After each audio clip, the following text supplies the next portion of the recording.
Good afternoon. Can you hear me? Hello. Good afternoon. Good afternoon, Yes. sir.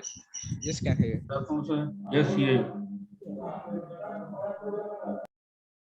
Around 26 people, I don't know how many people may do not have power, but they still in my areas, we are lucky we have still power. Let's see it, we will move slowly and I hope the other people will join, But anyway, we are recording the lecture and thereafter we are uploading to the Moodle, You can listen again, if, by accident, if you're out because of due to the power failure or power cut, then so please you can re-listen the lecture because the recording available in your Moodle.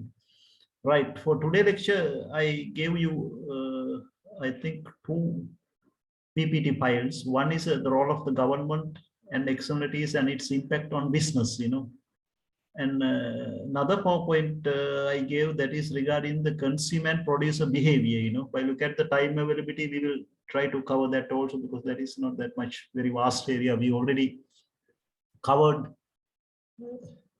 very deeply the what is the consumer and the producer behavior, especially the behavior of a supply curve and the demand curve. We thoroughly dealt with the demand curve. Therefore, this is how we derive the demand curve. That means the consumer behavior, how we are going to explain that one. Whenever the prices are high, people want to buy more. Prices are low or prices are high, they want to buy less. Prices are low, they want to buy more. Supply other way around, prices are high, they want to supply more. Prices are low, they want to supply less. Why it is happening? What is the explanation for that one? There are a lot of explanation available, but in your syllabus you have only few theories, one or two theories. They will say that just give idea because you are a postgraduate level students, managers more or less. Most of you are about to become a managers. Therefore, you have to know what are the main factors behind the shape of the supply and demand curve. Yeah, that is not that much bigger lesson because we have already covered most of the areas like demand, supply, equilibrium, elasticity, and market segmentation, and in supply side also we covered very many areas. Therefore, not that much things to learn there. And for today lecture, I gave I think a few extra readings to you, especially I gave one of the Sri Lankan, what we call the write-up.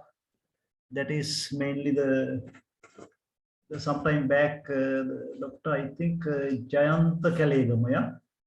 Dr. Jayanta Kalegama has done a good article on the role of public sector in Sri Lankan economic development. That is available. In addition to that, Michael Porter's Business in Society paper, that also there.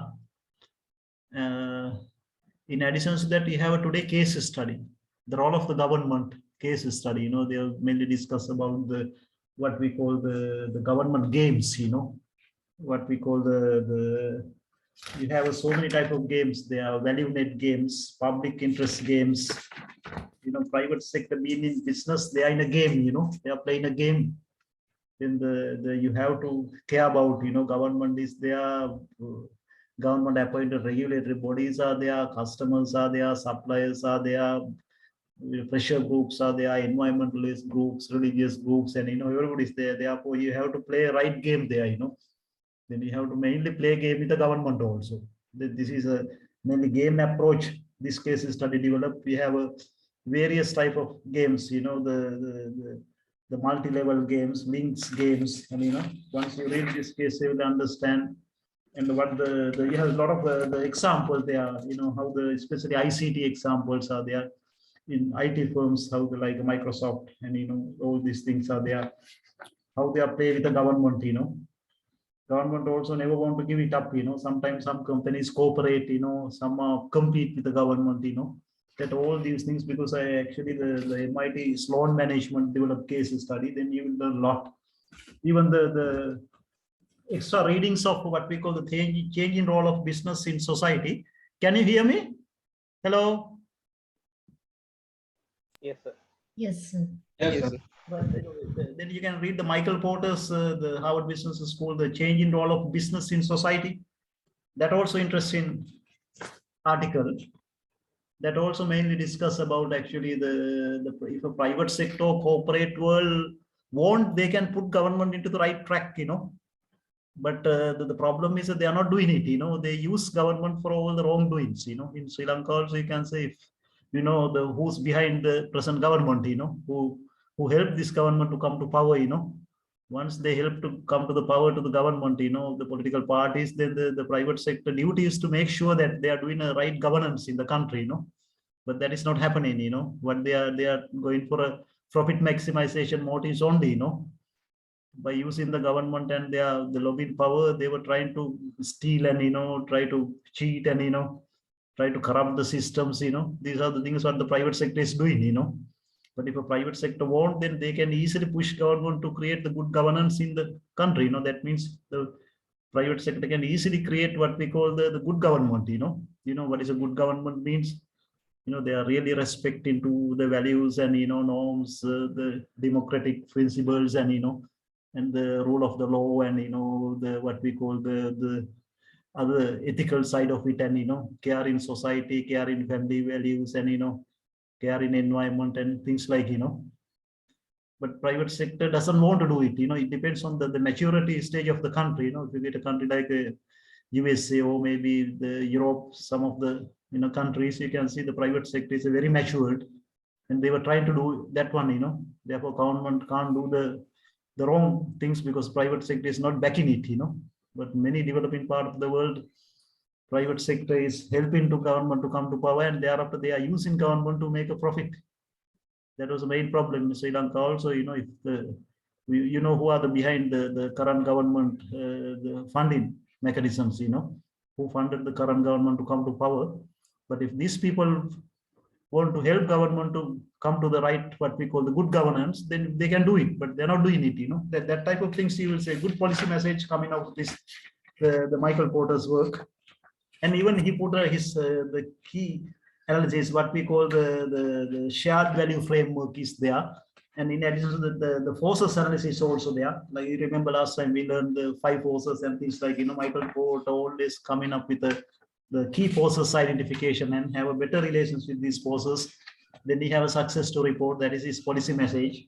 But he also another extension of that one for the what we call the value sharing one. Then you have, I think, a figure 5 in that case study of suppliers, substitute, new entrants, rivalry of that means for 5 forces are there, and they are putting the voters as a customers, and there are various type of average citizens, co-customers, some even don't change parties, but they forever their generations they are voting to single party.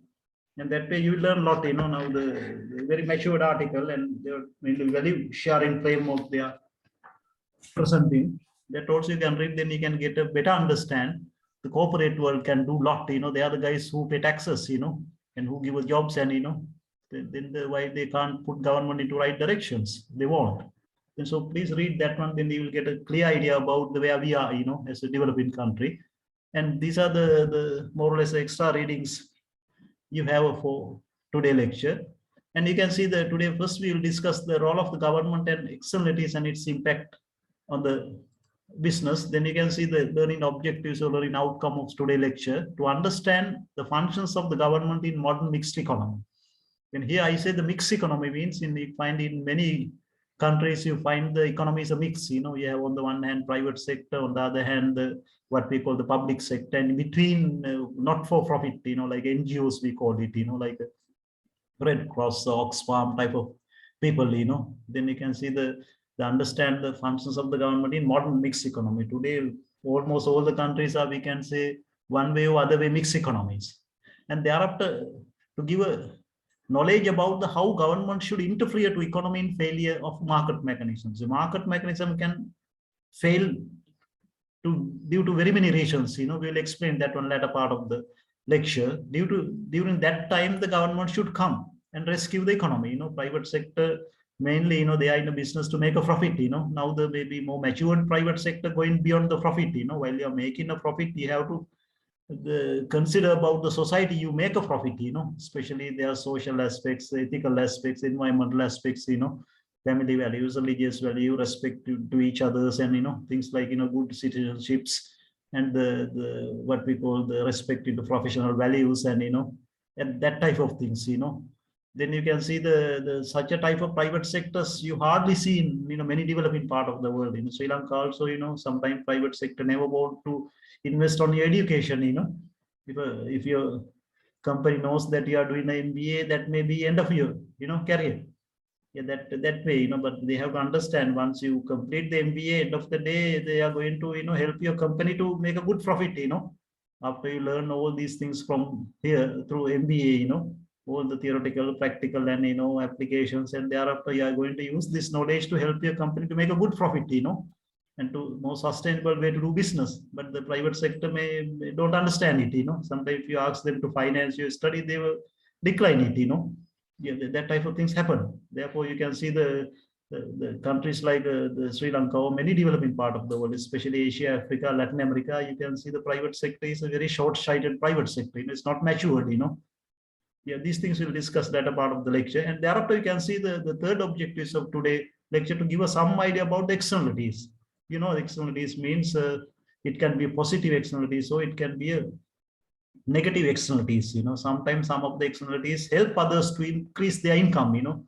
Some of the externalities you are not whatsoever, you are not related with the activities, but they are creating cost or negative effect to your work. Then you have a lot of examples in your lecture and the respective chapter in your main textbooks. Therefore, sometimes some externalities may be good, some may be bad, especially negative ones. And thereafter, to understand the role of the government in modern economy through the analysis of the case study. The case study which I gave, this game case study, the case study of government games. Then you can see they are starting with the few businesses do a good job of integrating government relations with the business strategy.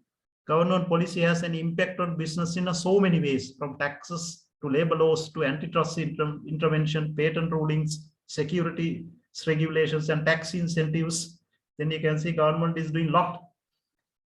Then other way around also, government is mainly working as a regulator and as well as a referee for that one. Sometimes they are the creating rules, regulations, and they are imposing on you, the private sector. Private sector is what we call the playing a game. While you are doing a business, it is a game. Like a game theory. Then you have to play it, the very fair manner without harming to anybody. The government duty is to, idea is to put you as a good citizens. But many developing part of the world, that is not happening. Even you can see the idea of regulatory bodies to have a fair play to everybody in the market, but that is not happening. Even the utilities and things like, there are a lot of regulatory bodies available, but they are not perfect. They are not working very well.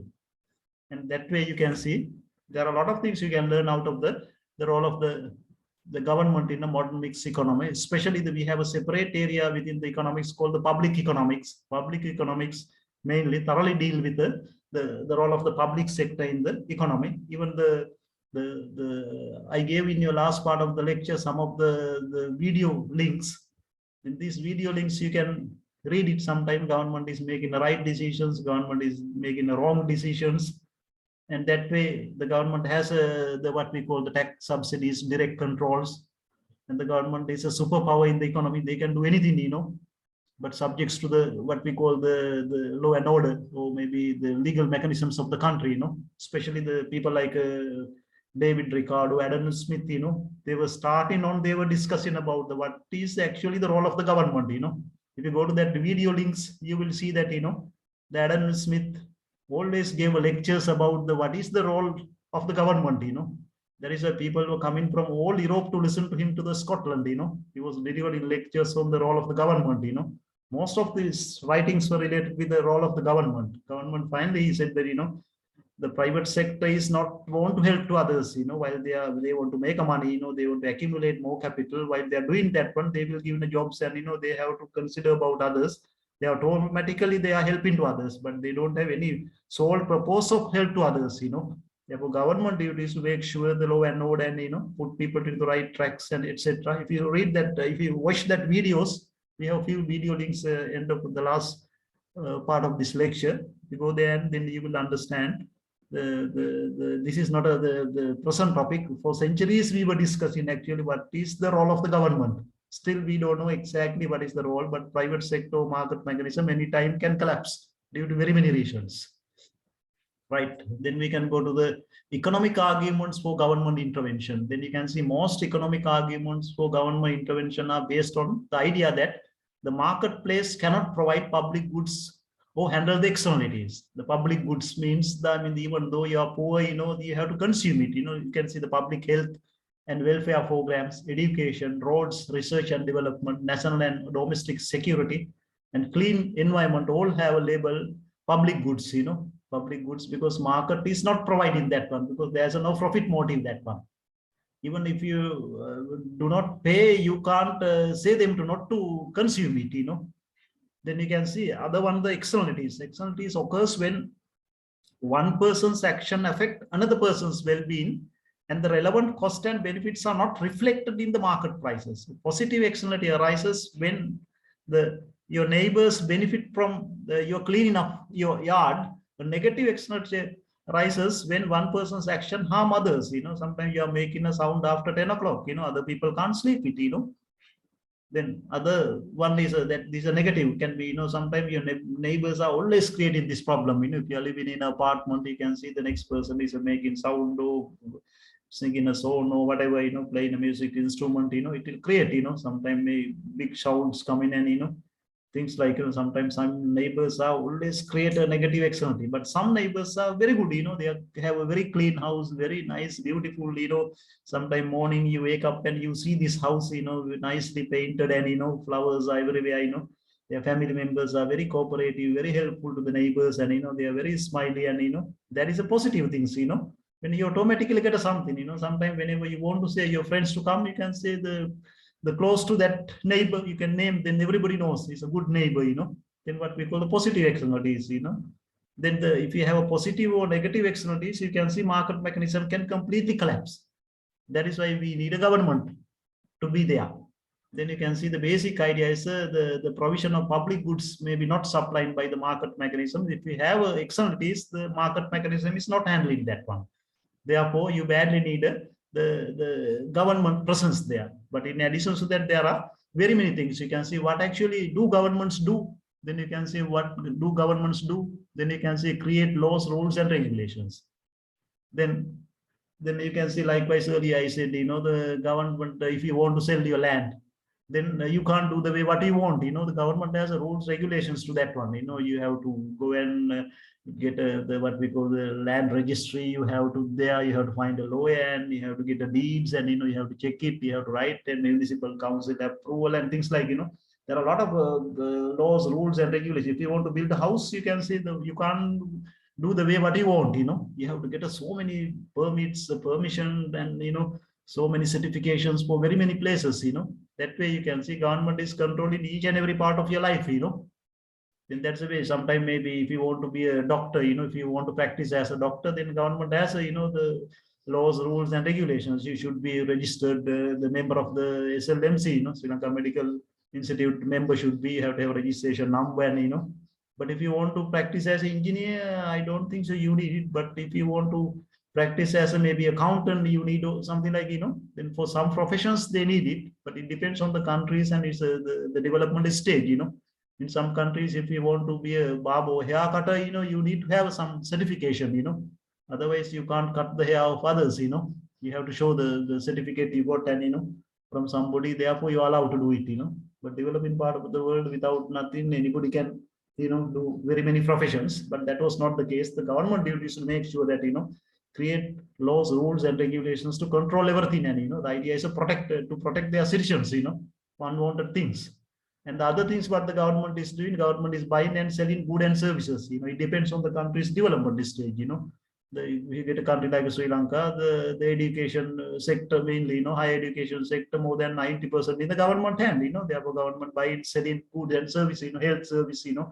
Maybe if you get the transport sector, the electricity supply and oil supply and things like, government is heavily buying and heavily selling goods and services. There's no strong private sector. Sometimes due to maybe whatever reasons, government is not allowing private sector to enter that activity, because that maybe the resource wastage, like some sectors you have to keep as a monopoly, otherwise they are unnecessary competition create the resource wastage.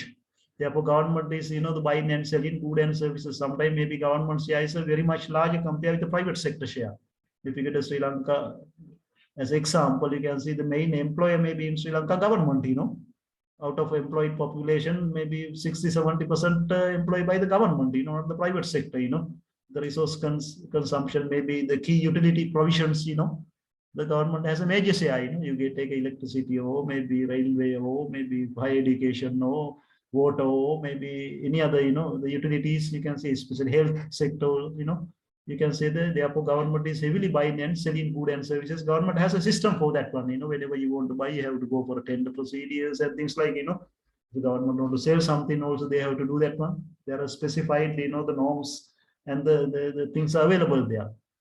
And the other things, the provision of the public goods and the merit goods, then the public goods, you already know what is it, then the merit goods also, the government has to provide. The market mechanism is not fully providing merit goods. The public goods, the government market mechanism never going to provide because there's no profit motive. Even if you do not pay, if you do not pay, they can't do nothing, like a street light, like a what we call the defense, law and order, clean air type of things, even if people don't pay, but you can't do nothing. Therefore, private sector is not interested about that. But because the non-exclusive nature is there in public goods. Merit good also, how far you are, you should be, you have right to consume that one, like education, freedom of speech, and have a decent life, and that ownership of the land, so assets in any part of your country, these are the merit goods, and other things the government is doing, what we call the make a transfer payments. Government is identifying that some people, they deserve the government attentions, like the kids, women, underprivileged people, and what we call the underprivileged section of the society, and especially the elders, and the disabled people and things like, they have to identify, they have to make a transfer payment. The idea is not to get back anything, they want to see that, they are living happily, they are living a decent life, therefore idea of a transfer payment is not to get any return for a government, they want to create a good citizens, which are not harming to others, and they're running the peaceful life for others, therefore government is have so many transfer payments, country like Sri Lanka, you can say that what are the transfers we have? We have all sort of things, sometimes maybe if you go to the rural Sri Lanka, some people, maybe some families are completely dependent on the transfers, they are getting the government transfers like food stamps, they get, they get so many disabled the transfers, and the older people transfers, and there are so many things. Sometimes they can survive out of that one, because government giving a health through their the hospitals, education through their schools free, and the transfer, a lot of transfers get in one family, because sometimes they are working somewhere, but the government is still pay transfers, then they can survive, without jobs, still rural Sri Lanka people are having a good life, because thanks to this transfer payment system. And other things, the government has always problem, imposes taxes, and government may be good in that, I think all of you are paying the taxes, if you do get your income, and you can see the maybe 1/3 of your income, sometimes more than that, if I look at your income ceilings or maybe floor, then the government impose various taxes on behalf of the government. Sometimes maybe the municipalities, sometimes they do it, a lot of various type of taxes they are imposing. Government mainly do the what we call the direct taxes or indirect taxes, plenty of indirect taxes. Whenever you buy something, it has a tax, maybe it's a VAT, or maybe there's so many type of, national different taxes, then you can see the government main income come out of the taxes, but country like Sri Lanka, we may have a lot of problems in this area, because government gave a lot of tax concessions to the unwanted people, the unqualified people. That is why all these problems, therefore government main income source is taxes, getting taxes, and they have to transfer these taxes to the other people, those who can't pay taxes, those who do not have anything, government is mainly finance their all the expenditure out of the taxes. In many countries, country like Sri Lanka, we have problem, our main the tax, the source is indirect taxes, not the direct taxes, I think in your class also, most people are not paying maybe income taxes, but indirect taxes we pay, whenever we buy, whenever you pay your telephone bill or your electricity bill or water bill, or in all taxes, sometimes some of these taxes are exempted for by look at the number of unit you consume, sometime maybe foodstuffs, like, whenever you buy the bread or sugar or whatever, these essential goods, anyway, the taxes are there. Then you can see that there is a government main income. The governments are very good in these things. Always there are a lot of controversies, but there are a lot of the argument also. What government do with these taxes? Sometimes government take in taxes from you, and then sometimes they are wasting it. They import in unnecessary cars and luxury lifestyle they are spending, and these taxes are financed by the government officers and maybe the politicians. Very luxurious lifestyle. Therefore citizens also may not happy about the developing part of the world. You find always this problem. The vehicles they use, I mean, their value, you can see that the houses they use, and the foreign trips they use, and things like, then there are problems. Sometimes some countries the private sector doesn't want to pay taxes. They were saying our tax money is not going for a right cause. Somebody is robbing it. Then there are a lot of literature available regarding taxes. Taxes has so many other objectives, not only income, but also there are so many other allocations and redistribution of resources. Likewise, you can say that the tax in tobacco idea is to consider the humans' health, citizens' health, improve the health. But same time, if you tax the tobacco, alcohol, or nightlife, you're definitely going to get that income. If you want to get a 1 million for this month, then you increase the price of the tobacco, price of the cigarette, or price of the beer or whiskey or whatever, alcohol, or maybe nightlife. Government definitely going to get that one, because that type of goods has what we call the elasticity. By look at is elastic or inelastic. It is inelastic. Even the income goes up, I mean the price goes up, people still need it. Alcoholic people need it. Nightlife guys, they need it. In that way, the smokers need it. The drinkers need it. Therefore, the imposing taxes not only the income, but it has so many other objectives. If people they drink and heavily, and they end up with the government hospitals, then government has recruit more doctors, order the more medicines, and giving them more facilities, then that's a problem. Therefore, at the start, imposing heavy tax, they can stop the people are taking these things. Therefore, taxes has so many objectives. But in some countries, maybe tax policy may be in the very ad hoc situation. Country like Sri Lanka, now the government income may be not sufficient because they give unnecessary taxes. Sometimes maybe that also again the what we call the Michael Porter's the case study. The private sector is financed in the political parties, corporate world, and they help them to come to power. Once they come to power, they are corrupting the systems. Corporate world. In Sri Lanka, there are a lot of problems available. Especially you name the sugar, the fraud, and the garlic fraud, and the coconut oil fraud, and things like these corporate world in all that one. Then you can see the whatever, even the C-19, this COVID case also, the private sector, they are making a good money out of that. Because they were saying that we elected the government, we finance government to come to power. Then why not? We are getting back this money. In that way, you can see there are a lot of issues available in developing part of the world, the corporate world, because corporate world mainly pay the most of these taxes. Therefore, they have a right to ask from the government sector, if we do not spend rightly, we don't want to pay it.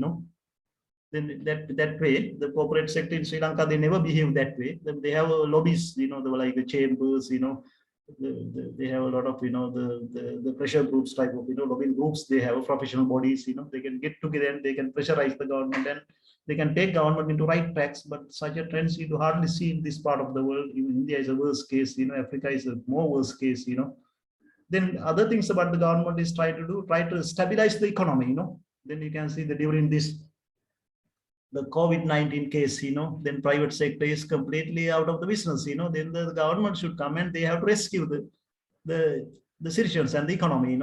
Then they have what we call the monetary policy. They have fiscal policy. They are in addition, so they have so many other mechanisms available. By using that one, their idea is to more or less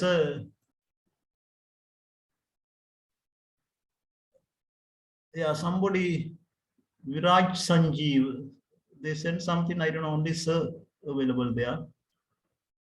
Anything, Viraj, you have anything to ask?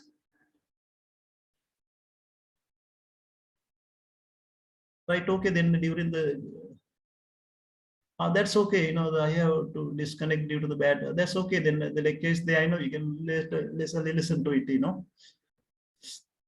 right? Then you can say try to stabilize the economy. Then during this the COVID-19 times, you can see that the government is giving 5,000 several times, and their duties, but they may be not 100% perfectly right, but but they have to always depend on the professionals advice, like health people and other professionals advice, and government maybe sometimes they spending so much money on vaccination also, but there are a lot of other stories also behind that one. While they are doing that one, maybe they are not perfectly genuine, and there are a lot of corruption, mismanagement, bad governance type of things everywhere, because humans always like to do wrong things, humans are doing it. Then anyway, the try to stabilize the economy. Whenever you have problem in the economy, government has two policies mainly, the monetary policy or the maybe fiscal policy. By using that one, they can correct the economy into the right tracks. Sometimes they are decreasing salaries, or sometimes increasing salaries, sometimes printing more money into the economy, and sometimes increase in interest rate, taking back money again, and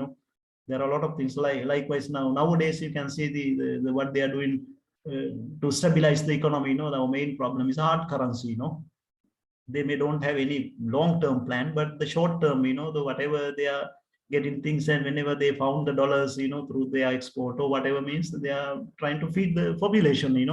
Today the oil case, you can see that, maybe food case, then I don't know how far we can go. Then stabilize the economy now due to this what we call the Russian attack on the Ukraine. Ukraine, and we have a lot of the economic connections, and I think now somewhere around 4 to 5,000 Ukrainian tourists also standard here now, then sometime we may have to look after them for the next 6 7 months, then that type of, sometime our tea buying them, and the tourists maybe not coming from that area. Russia also has now problems, and sometime maybe due to these sanctions, maybe we may not allow to export to that one. Then you can see the Sri Lankan economy may have more problems now. Not only the C-19 and the bad management created or mismanagement created problems. In addition to that one, due to that international war, then the another problem will come. Then we have to see that how the government is trying to stabilize the economy. Then more hardships maybe in the years to come. Maybe months to come. Another one, what the government is doing affect the allocations of resources. Government can, because government is owner of most of the resources. Especially if you look at the lands in Sri Lanka, I think it's still 70-80% of land belong to government. You take anything, the government is a major owner of that. You take a universities, higher education, more than 90% or 95% of these the state universities are educating their citizens. Private sector has a very small. Even health, you can say the major hospitals, more than 90-95% of the population is serviced by the government hospitals. And that way water, you can say the water maybe 95-100% something. Electricity, you can say that, transport also you can see that, then you can see the government can affect the allocations of the resources where it has to go. They have annually what we call the annual budget. Annual budget, through that one they were just put in the directions. This is the direction we have to put. Sometimes they feel that this sector we should not encourage, and this sector we should encourage, and that way they can allocate resources through the annual budget. Sometimes they have mid-term plan, they have long-term plan, short-term plan, rolling plan. The planning ministry, national planning department is there, and they have finance ministry, they have treasury, and in that way, then you can see that they can affect the allocations of the resources, because the government is the owner of the most of the resources in the country, and most of the services of would provided by them. Sometimes maybe telephone company belong to government, gas company belong to government, sometimes the railway company is a government, electricity generation in the government, that health sector is a government. Then they can easily affect the allocation of the resources that they have annually, they do through their annual budget. And another one that the government is doing, the regional and urban issues. A lot of problems in the regional economy, especially rural economy, as well as the urban economy. But economy also, you can see that, the cities, we can't say there's no problem. Cities has a lot of problems. Sometimes especially the poverty is the main problem. You find in the big cities, you find the ghetto culture, the slums, and these type of places, that they have a lot of crimes is there, drug use, and there are unwanted things. There are a lot of things are there, theft, and there are a lot of the unwanted things are there. Then the earlier we thought that is only in the rural areas, but not in the rural, but even the urban areas, we have almost all the problems there. The government duty is to make sure that control it. some urban areas, especially big cities, after 6 o'clock, we can't move, There are killing, theft, stealing, and, all these things, shooting happening, The government needs to make sure that law and order also in urban areas also should work. And regional economy, especially the underdeveloped regions, and sometimes all the industry is located in the only city areas, sometimes maybe if you look at in Sri Lankan development, you can see only the city areas is developed, western province, and especially Colombo, Kalutara, Gampa, little developed. But if you go to maybe eastern part of the country or northern part of the country, only the city areas, maybe the major part didn't develop, you go to maybe the single areas as well, what we call the Monoragal, and the Hambantota, and that area also, you can see there are very much underdeveloped, almost all these problems are there, poverty, suicide, and all these injustices are there, no good schools, no water, no electricity, no roads, and things like, then you find that government needs to make sure that,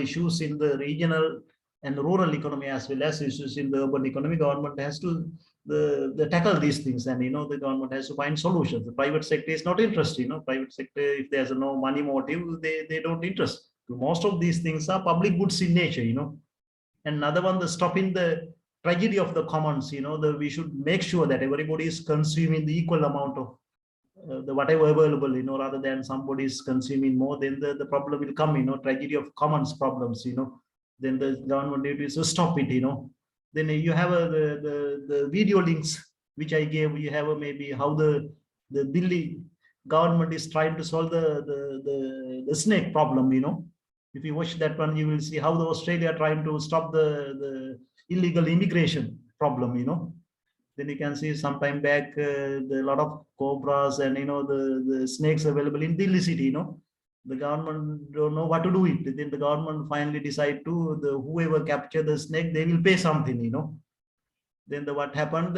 There are some people, enterprising people, they thought that we will develop a snake farms, They develop they breed in snakes, and they were trying to sell to the government. End of the day, government in trouble because so many snakes are now coming. They have to pay money for that one. Then what the government did, government stopped paying the money for snakes. Then all these the snake farms guys came and they released snakes to the Delhi city. Then you can see everywhere stores. In government in real trouble. There's wrong policy, The same way the Australian case, you remember some time back, a lot of Sri Lankan also going, illegal the migration to Australia. Then the Australian government say once the boat comes, they pay money and they send back them. Then the people in, the Sri Lankan area, everywhere you can see that, they operate in illegal boats and they were getting the people. And they will say, you go to Australia, you get this much money, I need a half. It's only 2 weeks works. And, then the more people are about to come, then they stop it. And, they direct these people, Nayaru Island, and, no water, no electricity. Then they stop it, whatever means, Then this available in that one, the government sometimes take right decisions, sometimes wrong decisions, citizens like to cheat the government like to cheat the citizens. Then you can see these are the what do governments do. But anybody can add what's the government do in addition to these, any other things? The government is run by the what we call the elected politicians plus the government officers, Officers are more or less elected through the what we call the selected through the professional way, We assume that, but in some countries that was not the case, But maybe politicians sometimes appoint all these key guys, Then that may be the mistake. Sometimes maybe that is why, we have in Sri Lanka British introduced, we have legal systems, how it works, and we have what we call the very high reputed what we call the Sri Lanka administrative service, and accounting service, and engineer service, and that way, there are a lot of professional services. That is, these are the government officers, they need some qualifications to, go there, and thereafter they have to climb the ladder, and, with so many other, the fulfillment they have to do over the years. But politicians also 5 years time, they come and they do the manifestation, there's some policy to the voters, and voters elected them. But we assume that they will give all these promises, but that is not happening, Especially the many countries, that was not the case 50 years ago situation. Very genuine people came to politics, but today that was not the case. You can take as a case study what happened to Sri Lankan politics, earlier they were very clean, good people, but now you hardly find any good genuine people in the island, Some people say everybody left, only genuine guys are now here. But whatever means, you can see how the government operating, and you take maybe Sri Lankan ambassador service, foreign service. You can see how the key man is appointed now. Sometimes key man is maybe the ruling party supporter, The ambassador may be sometimes criminal, He has so many criminal, records behind that one. If we appoint such a type of person, then what is going to happen? The many services, after 1977, politicalized, even the president has a power to appoint whatever he like person. After this, the present government, you can see the retired military guys are everywhere. But most of the time we see that these retired military guys cannot run the civil organizations. They everywhere, most places, it was a failure. Not only here, even in Pakistan, it happened. Pakistan stopped it. Even Sudan, it happened. They stopped appointing military people because they don't know how to run the civil organization. That's a different, military. If you give order, they will do it. But in civil organization, they never want to comply with the order. Then you have to use some other techniques to control the people, getting done the work, In MBA classes, we are teaching that to you, how to get done work from others, and through, others. Yeah, that type of things. Then you can see the how the government work in, African setting, how the government people electing. Sometime maybe they are coming out of the what we call the coup, or maybe the military coup d'etat type of things, Military governments are there, but sometimes maybe democratically elected governments are there. Sometimes government is cheating because today you have political marketing, They were more or less, the cheating the people, once they come to power. They are mainly the main income source of politicians are deals, They make deals, commissions, deals, corruption, That is why unless you clear the government political setup, the political system should come up with the professionals, educated people, professionals who love to their people, country, and otherwise you can never ever develop. Many African countries now we can't develop because their ruling party is not. I mean, they don't allow to. Sometimes Middle East, they maybe have. Sometimes maybe families are running. Feudal systems, kings are running, but they like their the citizens. They look after everything. But they may don't have freedom. Time to time people are uprisings. Libya is giving everything to people, but they didn't give a freedom. Therefore they topple the Libya. That way.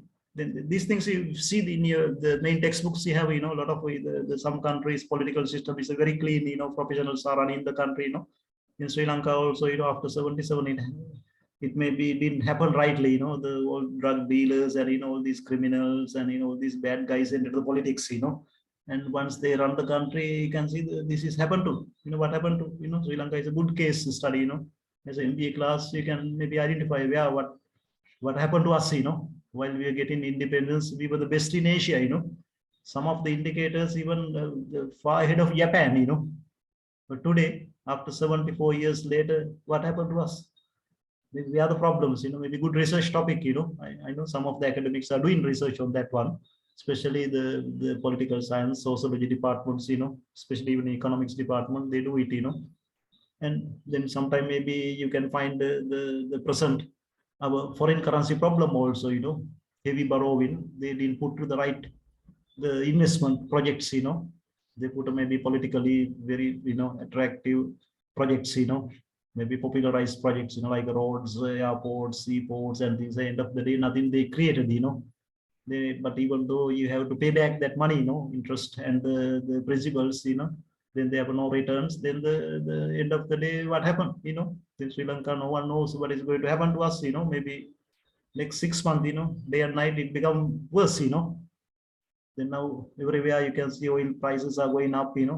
Recently I was in to survey, with some foreign agency survey to do the what happened to the daily agriculture workers in rural area, that Velimada and that area, and we will find now everybody without any income, because agriculture sector completely collapsed. No fertilizer, no pesticide, no chemicals, Therefore, these agriculture, the small landowners are not hiring the daily wage people, Now the government has to look after them through their what we call the transfer payment mechanisms. And that way, you can say this may be the good idea to see, the where we are ending. Right, then you can see the next slides, one by one explain this one. Then you can see the create laws, rules, and regulations. Government determine the legal framework that sets the basic rules for ownership of property and the operation of the market. Then you can say if you want to start the company, you have to register it, maybe in a government, national level or regional level, municipality or the provincial council or whatever, some trades, you have so many scrutinies, so many certifications. Like if you want to start a health center, maybe the medical center, then that was not easy, There are a lot of, sometimes maybe start in hotel also, you have to get a PHI approvals and a lot of, check and balances, Then according to that one, if the legal framework outlaws private ownership of the business, the economy is socialist, It's a completely individual operated for private profit. We say the capitalist, if you have both, capitalist and the both operating, we say it's a mixed economy, Private sector is there and even the government also doing the business.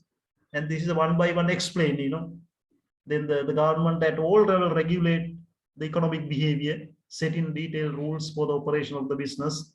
And the regulation include planning, permission, health and safety regulations, work conditions, and environmental issues, and attempt to prevent some type of business, they don't allow you to sell the drugs and things like, and some regulations apply to all businesses, whereas some regulations apply to only certain industries, such as a requirement that barbers and doctors have appropriate training, and you want to be engineer or accountant, or no, you have to have that one. And that way, if you want to be QS, quantity survey, you need this type of things, government has everywhere, these certifications, rules, and antitrust laws are the one. The ultimate objective of this law is to protect public from abuses and inefficiencies from the monopoly powers. Then you can see as a self-study, list the antitrust laws and agencies in Sri Lanka. Then you can see you have fair trading commissions. You have a lot of regulatory bodies also. That also you can say that, our economy is not that much matured economy, not like in Western part of the world or America, they have plenty of the antitrust laws and agencies, but in Sri Lanka you find maybe few, but they may be also not working properly. And you have the consumer protection authority and things like, you find that there are a lot of literature available regarding the regulations, cost of regulations.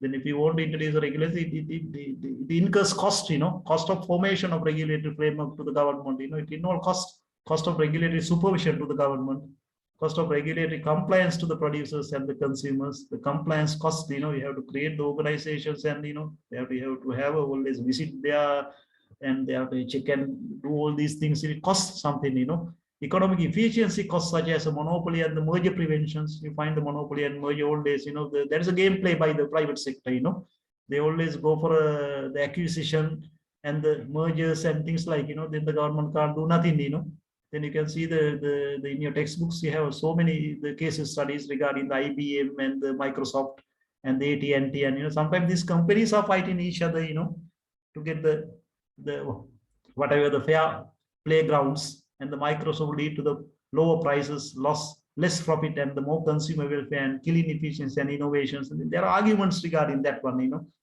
that it's better to have a monopoly or not. And then during that lesson also you learn the market structure, monopoly and the government and the regulatory bodies always have a problem, because we believe that monopolies exploiting the consumers and charging very high price, and the producing less than the society wish, and making huge profit. And the other one, the capture problem, regulation limit competition and leads to government subsidies, and it harm to the economy. Now, maybe public interest theory, there are some groups say it is better to have regulations, otherwise the market mechanism will exploit the people. There are two groups arguing, some people say allow market to work, automatically it will settle everything.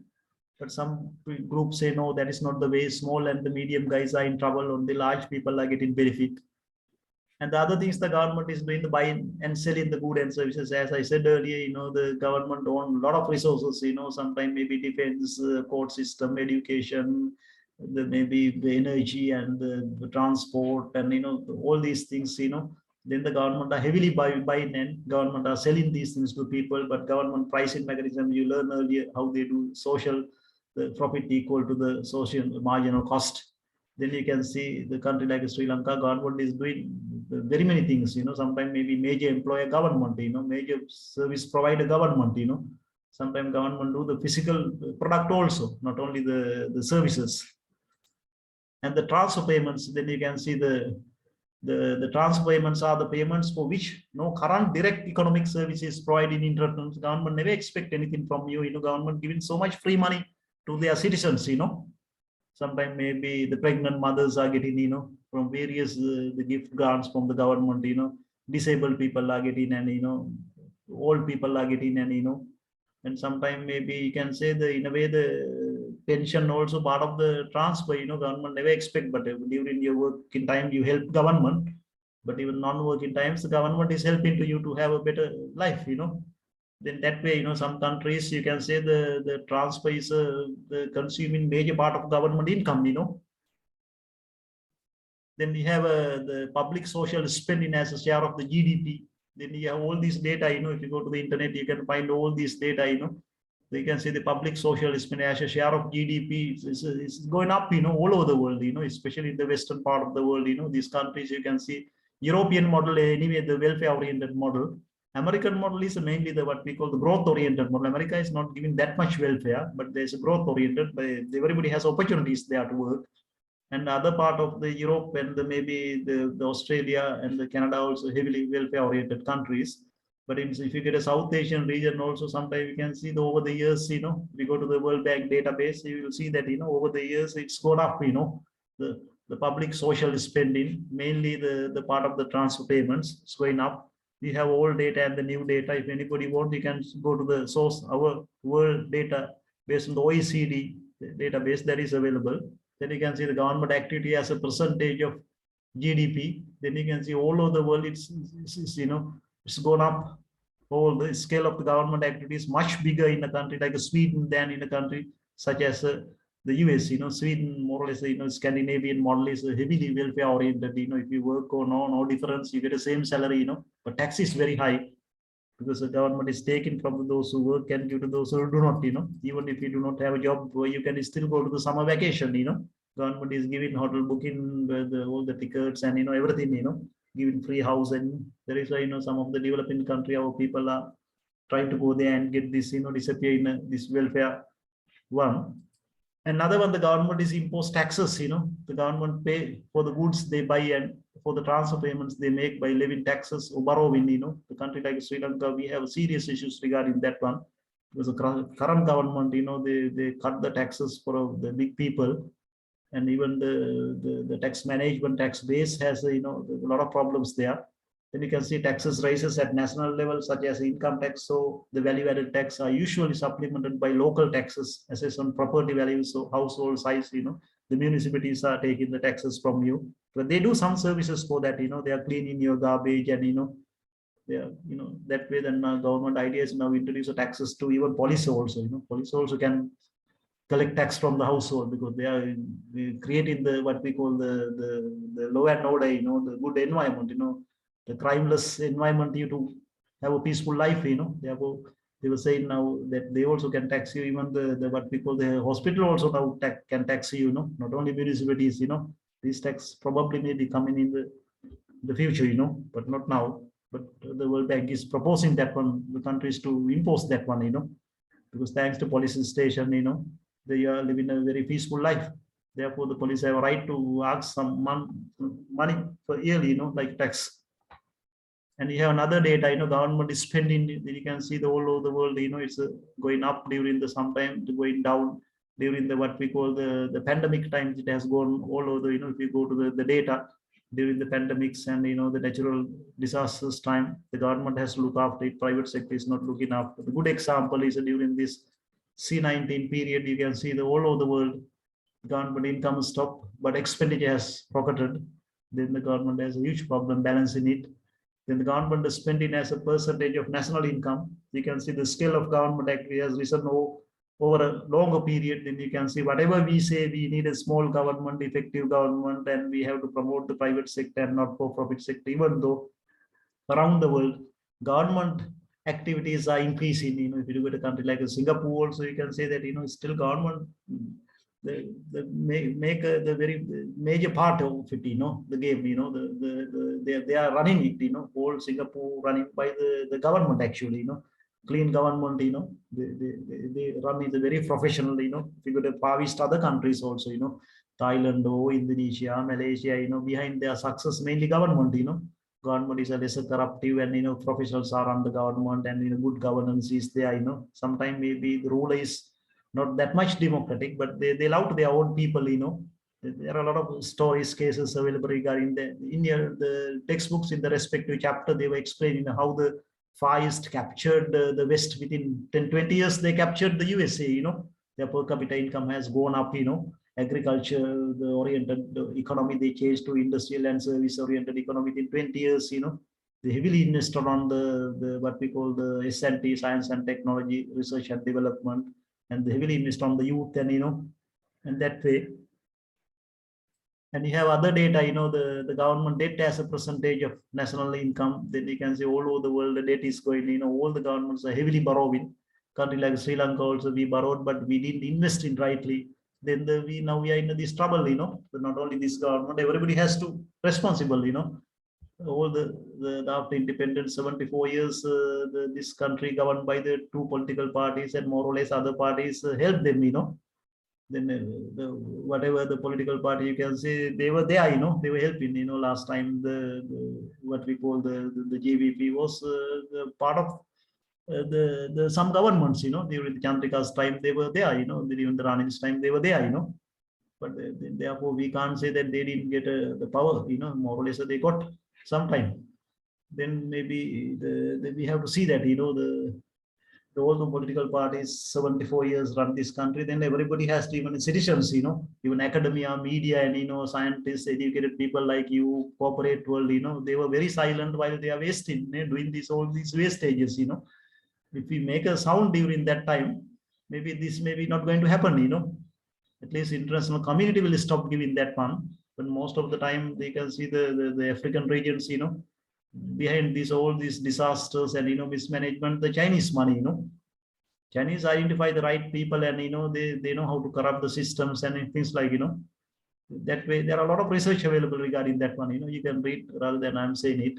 And there are other things what the government is to try to stabilize the economy, the business cycle during that time, the economy, you will learn in that one, your macroeconomics lectures. Economy almost like life, you have a good time, you have a bad time, Nowadays we are experiencing the bad time in a business cycle, Then the inflation is a very high, unemployment is a very high, we don't have hard currencies, no future, all these the people don't trust the system, they want to leave the country and things like,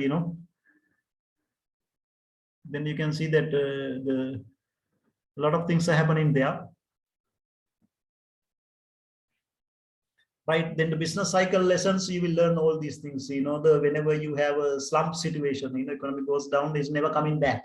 Then the government using monetary policy or maybe fiscal policy, and they are propping up the system. There again, economy is coming to right tracks, Economy is always out of the track, Then during the bad times, you have all these problems, the people are leaving the country, people don't trust the system, suicide rate is very high, families are in real trouble, and but during the good times, everybody is happy, everybody is smiling and things like, government can do certain adjustment to the economy by using what we call the fiscal and monetary policies. You are learning that one in that lesson also.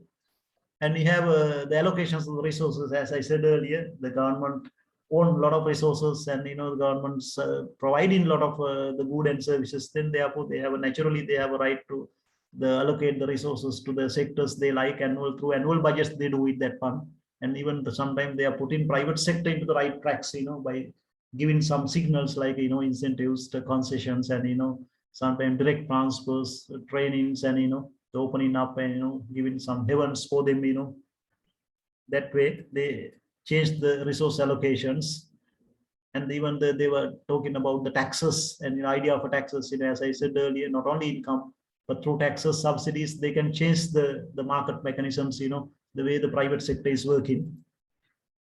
And the other things what they do, the regional and the urban issues, likewise earlier I said that, the problem in urban economic issues such as income disparities, you find this a ghetto culture, slums, and, and the industrial location problem, the more industries in city areas, if you do get the more than 70-80% of the Sri Lankan factories are located in the western province, Colombo, Kalutara, Gampaha. But if you go to the what we call the Kilinochio, Alacheneo, Betiklo, you hardly find the industries, That may be the one of the reasons, the cities only develop, and, maybe only the western part of the country, capital city area develop, other part of the country is not developed, infrastructure wise, education wise, health wise, and, in that way. And the government has to look after even the dying industries like SMEs, traditional industries, traditional art, culture, there is a government duty to look after that. And therefore, you can see the not only the issues in urban economy, but also regional economy government has to look after. Another thing is the tragedy of the commons. You can see the tragedy of the commons is an economic problems in which every individuals try to reap the greatest benefit from the given resources. Everybody would like to have more. That is a human nature. Government duty is to make sure that everybody is getting the equal share. That is why government has a rationing systems, and there are a lot of things. Sometimes price mechanism they give that one. As the demand for the resources overwhelm the supply, every individual who consumes an additional unit directly harms others who can no longer enjoy the benefits. Now you can say that today our oil problems, whoever has the money, they fill their tanks full.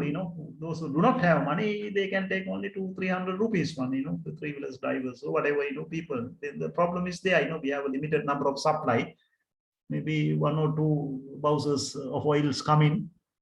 Then whoever has more money, they will fill.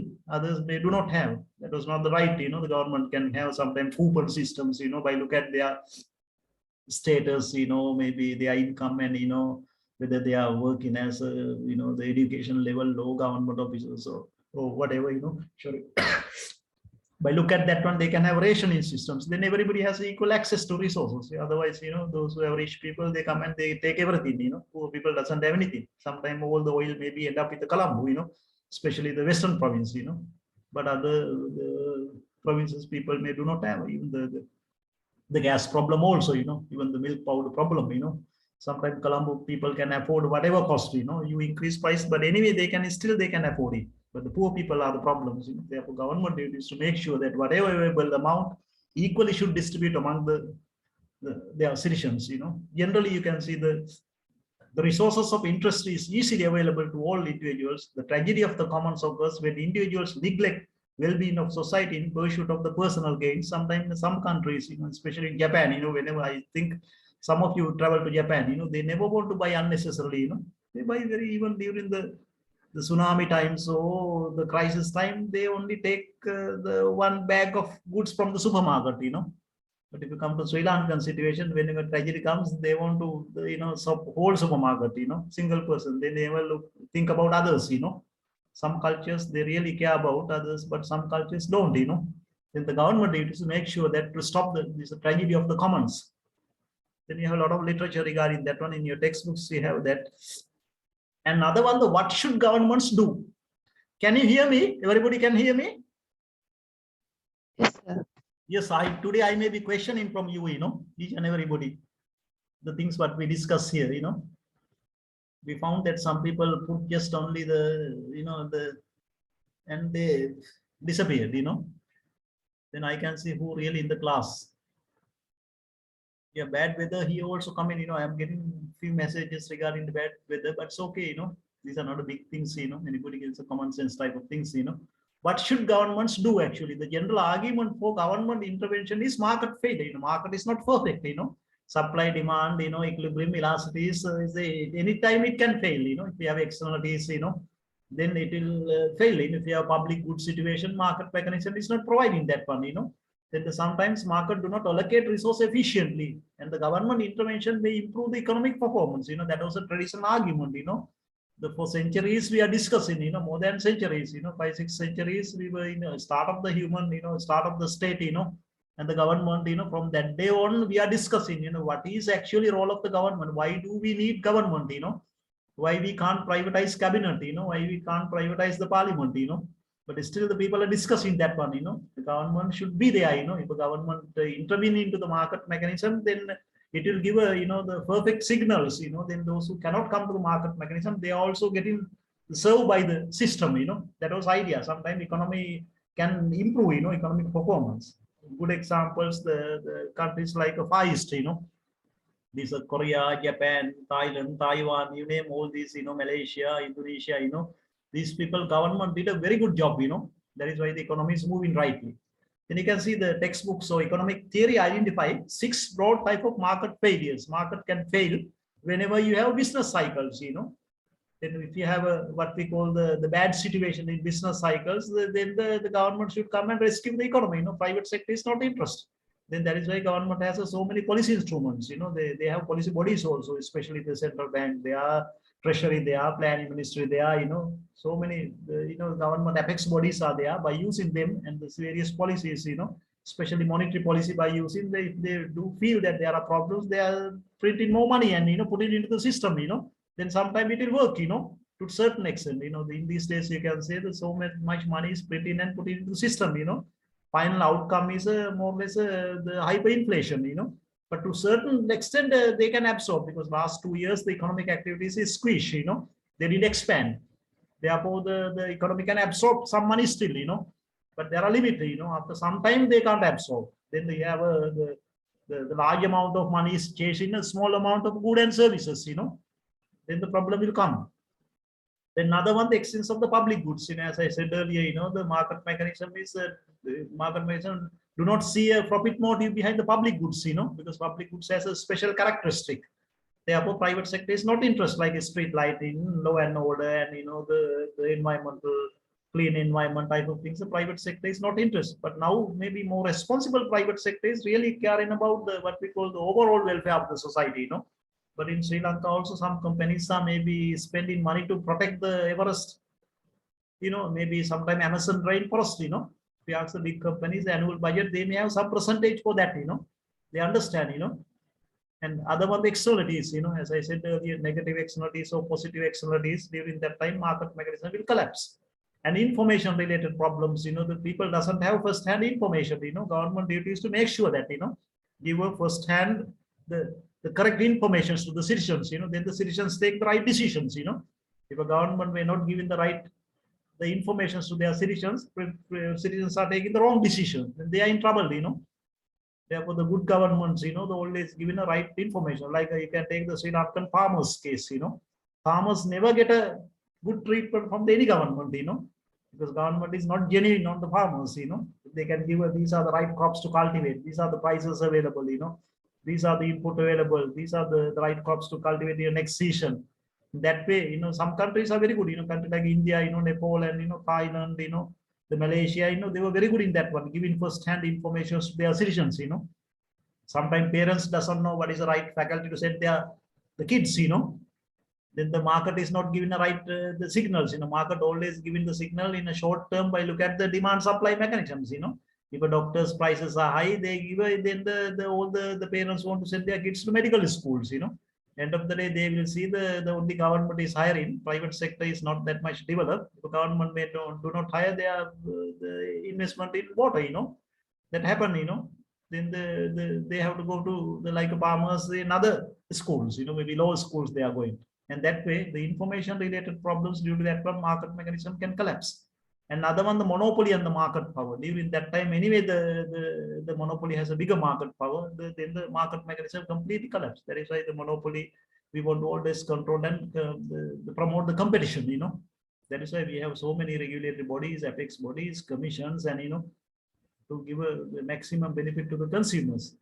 Another one, the income redistribution, the merit goods. During that time also the market mechanism will fail. This is one by one explain the next slides. You go to the next slides, you can see the business cycle. You can see the business cycles has many external causes, from wars or oil changes to the birth of new inventions. Government policies also affect to it. Today you can see that we are in trouble in the business cycles. Our economy is not growing, and the last year also it's the negative, and this year also whatever central bank says, no consumer confidence, no investor confidence, and then it can be more or less close to negative. Then the increase in taxes and the reduction in government spending, they generally reduce the GNP. Nowadays what the government is doing, that they are following the expansionary fiscal policy, printing more money and putting it into the system. Because last 2 years economic loss, therefore they can absorb to a certain extent. But it will give a more pressure on the dollar. Whenever you give more money to the people, they are what they consume. They need 1 kilo of dal. Then dal we don't produce here. Then it has a pressure for a dollar again. Then we buy a vehicle. Then it will give a pressure to the spare parts plus the oil. Then oil we import. Then more money come to system means next day it will give a more pressure to the dollar. then that is now start to happen, then no one knows today what is the price per dollar, sometimes some people are saying it's a 300, some say 250, but government say it's a 204 or 5, then sometimes government policy can make the business cycle worse, lengthening recessions and creating inflation, or it can reduce economic fluctuations. Then this is a separate area within the economics, in developed economics, especially the business cycle. There are a lot of theories available, Harold Doma model available, Scott model available. There are plenty of ways. Whenever we discuss the macroeconomics, we will discuss how the business cycle emerge, how can we control it, and even the current economic problem in Sri Lanka, where we can depict it in the business cycle theory. These things we will discuss. Whenever you have a business cycle, if there's no government, everything can collapse, because private sector is not come in and rescue the economy. Then the government can use what we call the tax or whatever the money printing, maybe fiscal policy or maybe the monetary policy. They put more money into the system, sometime increase in interest rate. They are now getting some money back into the banking systems again. They're playing with it. Government also in a game. Not only private sector. And we have another things what we call the public goods. The most goods available in the markets are private goods. The private good definitions, if consumed by one person, cannot be consumed by another person's. Then you have ice cream is an example. The public good is a good that even if it is consumed by one person, is still available for consumption by others. Then public goods, you can see the non-exclusive or non-rival goods, we call it. The marginal cost of provision to an additional consumer is zero, and people cannot be excluded from consuming it. That means that whenever you have a street lighting, anybody can go under that street, that lightning, then you can't say that, look, you have to pay something. They will say, no, I don't want your light, I can go even dark. Why I want to pay for it, the marginal cost is zero provision of these public goods. And the non-rival goods, we call it goods for which the marginal cost of its provision to an additional consumer is zero. That is why we say non-rival goods, non-exclusive goods, goods that people cannot be excluded from consuming, so that it is difficult or impossible to charge for its use. Maybe sometime maybe you are enjoying in your neighborhood, the very peaceful neighborhood, so no issues and everything. Sometimes police come and say that, look, we are here, that is why you have this good life, therefore you have to pay something to us. Then people can say, no, we don't want to pay for it. Police can't do nothing, That way you can see the public goods is a good that even if it is consumed by one person, is still available for consumption by others. Therefore, private sector come and they don't want to come and do that one, like law and order, maybe street lighting, and there are plenty of examples available for public goods. And the public goods has what we call the free rider problems or passenger problems. Then sometimes some of your group assignments almost like a public goods. You may have 5-6 people. We don't know how many people are actually doing the assignments, but everybody is going to get benefit out of it. Passengers, don't allow passengers or free riders to come to your group. That is why some of your lecturers are asking that, you have to say that, this is your part. Then sometimes we can get a separate evaluation for that if you want, Most of the group assignment, you find this free rider problems or passenger problems. In public goods, you find always that problems. And this is a further explanation of that one. Many of the goods provided by the governments are, in fact, public goods, but that was not the case. It depends on the country's development stage. Like national defense and the police services are mainly public goods. National parks and the mix. Sometimes you charge, sometimes you don't charge. That way. Even the developing countries, not only public, even private good also provided by the government. These are the further explanation of that one. Another one, the important thing is externalities. Externalities means action by either a producer or consumer, which affect other producers or consumers, but is not accounted for in the market price. Then you can see that an externality exists when the production or consumption of a good directly affect business or consumers not involved in buying and selling it. Then that is a very important, not involved in buying and selling it. And when those spillovers effect are not fully reflected in the market prices, then problems of the pollutions, you can see a firm produces chemicals and discharge the waste into lake. The discharge pollutes the local water supply, kills fish and birds, and creates offensive smell. These adverse side effects represent cost to the society of producing the chemicals and should accordingly be reflected in its market price, but they may not be. Unless the chemical company is charged for the damages caused by the pollution, the market price of its output will understate the true cost of the society production to the society. There's an externality in the production of chemicals. Then that way you can see you have a positive and you have what we call the negative externalities. Then you can see the homeowner who paints the house provides spillover benefits to neighbors. Seeing your neighbors with a very nice home, then you get some satisfaction out of it. But the homeowner can't come and ask from you money for that. But you get some mental satisfaction seeing his house. Nice house, well prepared, flower garden there. Everybody morning come and see it, you get a some, but the homeowner can't ask money from you, but homeowner spend money for that. He incurred some cost. Sometimes you can see that in your case, being a young people, sometimes maybe the boys has a very robotic looks and very interesting, handsome, but it automatically may not come in. You have to do exercise, you have to take good diets, and a lot of these cosmetics and everything. Then the sometimes maybe other people can, whenever seeing you, they get some satisfaction. But then you can ask from these people. Whenever somebody look for you, you can say, look, in order to get this handsome body, I spend this much money. If you want to look at me, and if you want to get that the seeing me, that satisfaction, you have to pay something to me. But there is not, there are a lot of court cases available regarding that. Sometimes maybe the girls can ask more. You can say, by seeing me you get some satisfaction, then you have to pay something.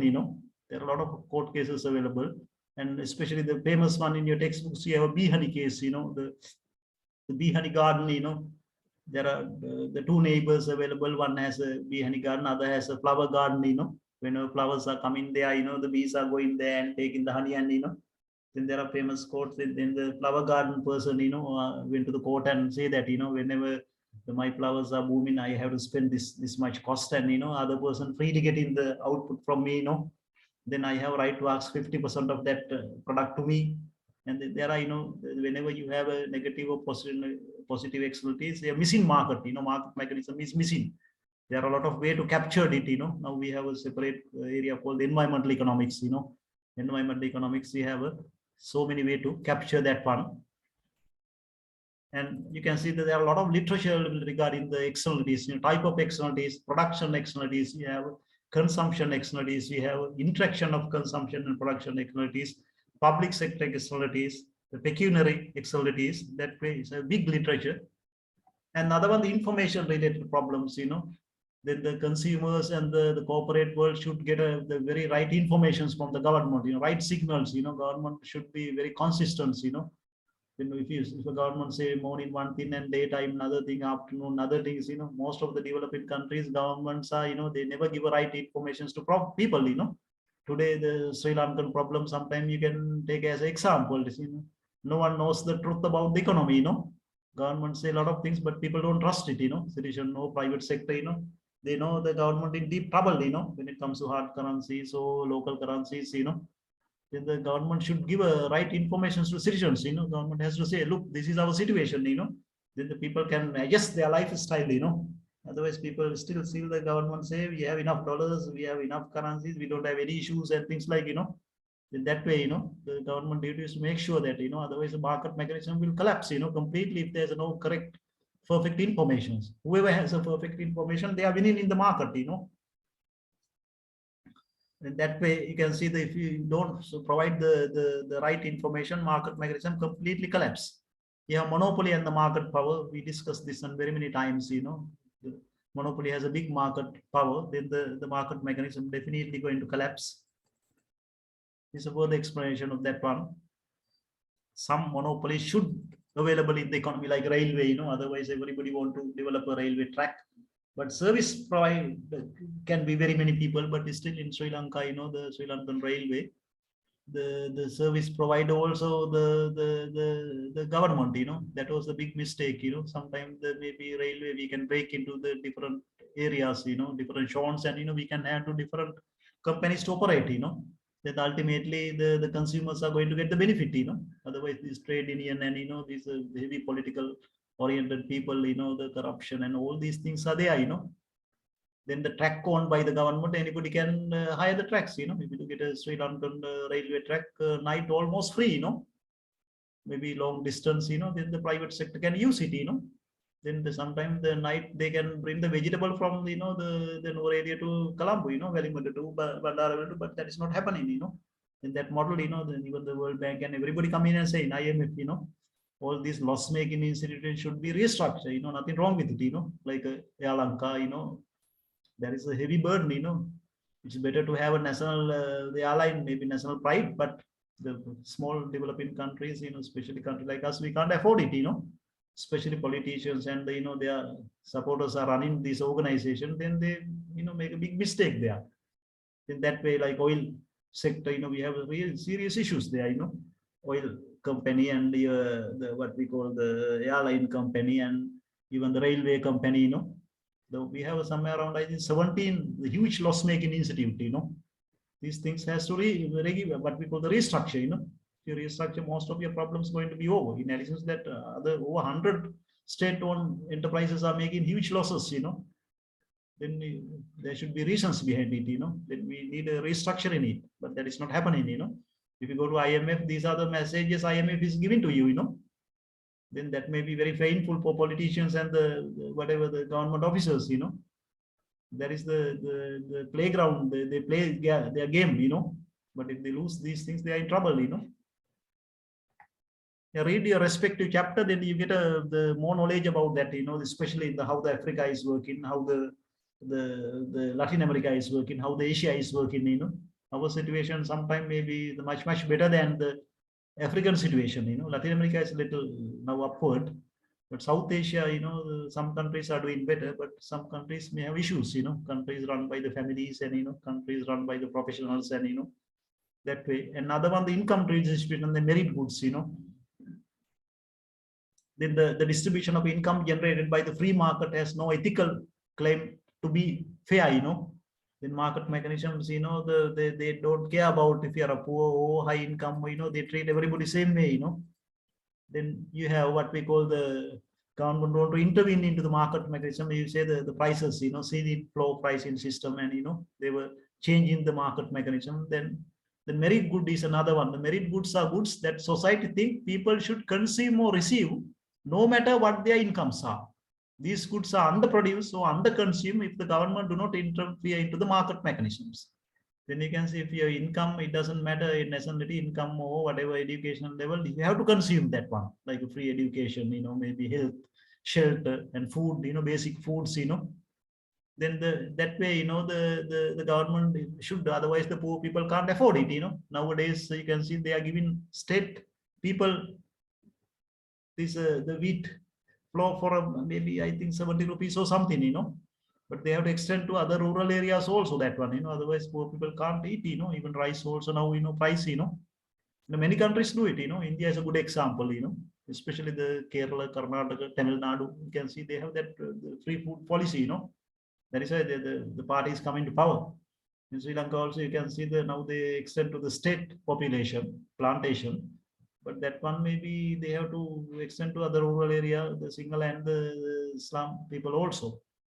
Now the discussions are going on that one, otherwise the most people can't consume the merit goods, market mechanism is giving according to supply demand very high price. People can't afford it. That is why government has a mechanisms. They are like health hospitals are there, no issues, but the medicines are not given, only prescription given, then they have to go to the private sector, but that is not possible, education same, education, government schools there, but not qualified teachers or not facilities, and the shelter and food also, basic foods, the Sri Lanka has now more or less a very high inflation, food inflation. Therefore, the government duty is to make sure that, food is a basic food, like, milk powder, for kids, that one, the basic foods like rice, sugar, the oil type of things, but that part, maybe nothing happening. I think we covered the most of the things what we need. Then today we are not going to watch these videos, then at least you watch that one. In the first one, what we call the African governance, now they have what we call the price also, I saw that there are the rich person in Africa, he want to have the improve the African good governance, because Africa has almost all these problems, because military governments, the families run government, feudal kings, and all sort of things in Africa. But there are some people want to improve the governance. Over the years, it improved. They get a huge price. Then if you go to this YouTube video, you will watch that one. Then you will see that how the Africa is improving the governance.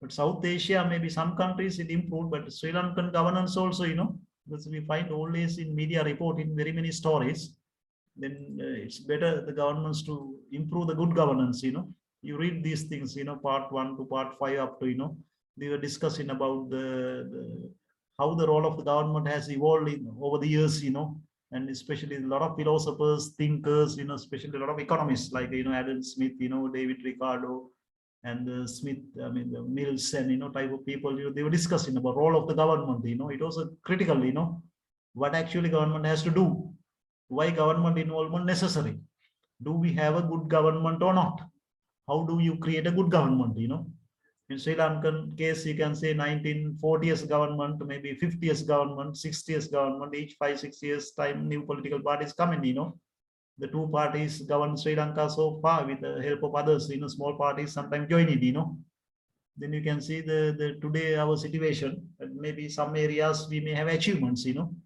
but some areas we maybe do not have that much good achievements, over the years you can see that, the Sri Lanka mainly our main criticisms for us, can you hear me? Hello? Yes, I can hear you, sir. Yes. Sri Lankan ones, you can say that today now what is happening?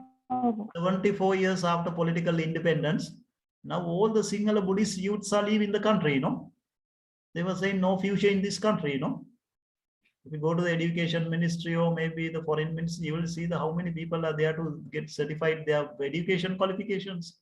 If you go to airport, you will see how many people are leaving the country.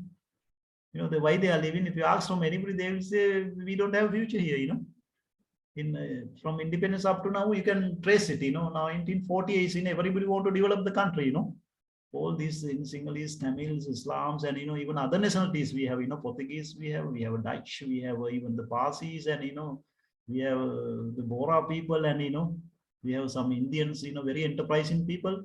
But in 56, the big mistake we made. We put a Sinhala as a main language. Then most of these other nationalities left the country. Now they are big businessmen. In Malaysia also, there's so many big business people. They left the country in 50s. The Bora community people, and and the Parsi people, still fortunately you have the people like Mahesh Samalin, they were behind all these textile, the miracle in Sri Lanka. These are the guys, and that way you will see that 56 people, when they again to 58, there are another racial riots emerge during that time. The most of other enterprising people left, and that way time to time you can see the minorities are leaving the country. 83, most of the able Tamil people left the country. Then that way, time to time, maybe sometimes Sinhalese also left. During the some political regimes, Sinhala youths left. JVP uprising, they left and they've become very big people, professionals in other countries, Sometimes maybe if you go to the Canada or maybe the what we call the New Zealand or maybe Australia, you will be, a lot of these left people today, very established people there, But if they could stay here, they were developing this country, Now you can see the recently, Sinhala Buddhist young people are leaving the country, Some people say that, they send everybody, finally they have to leave now. That way, 74 years, you can trace the Sri Lankan history and see that, what are the points we missed.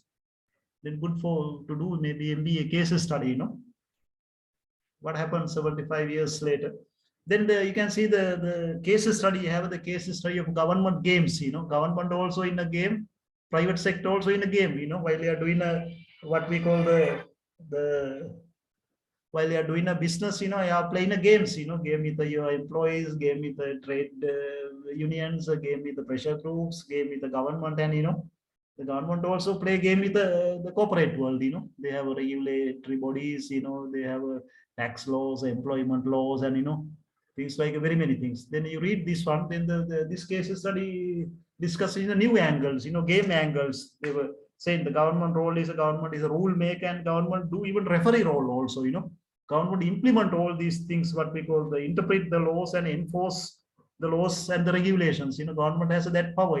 Sometimes in some countries, when it comes to the infrastructure and the utilities, they have very strong the regulatory bodies, but sometimes they are headed by the foreigners. They don't trust local people. But in Sri Lanka, you find there are plenty of regulatory bodies available. We have a water regulator, I guess. We have a power regulator. You have public utility commissions.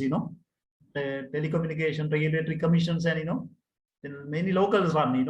But we don't. Maybe I don't know. Maybe then you can see the government is a rule maker, and the government do the referee's role as well. And in this case study, you have so many interesting practical examples, especially if they are mainly got from the European and the USA markets. So please read that one as a book, then you will learn a lot about that one. The questions we ask in there, you see the questions we ask in what do you understand from the referee and the redistribution role of the government? Government do the referees roles, and the government do the rule makers role and the redistribution role of, they mainly, they take from the people, those who have, and they have to distribute to those who do not have. But that is not happening. Then especially politicians and the government officers are running the game. Sometimes maybe the key politicians and the key officers, where the accounts. Sometimes they have where Swiss bank accounts, or maybe Pandora papers or whatever, Panama papers or whatever, then you can see how they get this money. They snip off these poor people's money. That is why the corruption is a big issue. The politicians' main income is what we call the games. This case study very clearly explained. African setting, Latin American setting, Asian regions. Even Far East also. You find time to time there are all the people are not genuine rulers. They have problems, and they have another one. What are the main difference between the value net games and the public interest games? Then you have another questions we asking. How can you explain the government role as a facilitator for value creation of all agents in the economy? Government should facilitate the value creation role, but equal and fair play necessary to everybody, That is not happening, this part of the world, So sometime maybe we can have good discussion on that one, The extra readings one, you can see the change in role of the business in society. So please read that one, Michael Porter's latest editions, value sharing framework.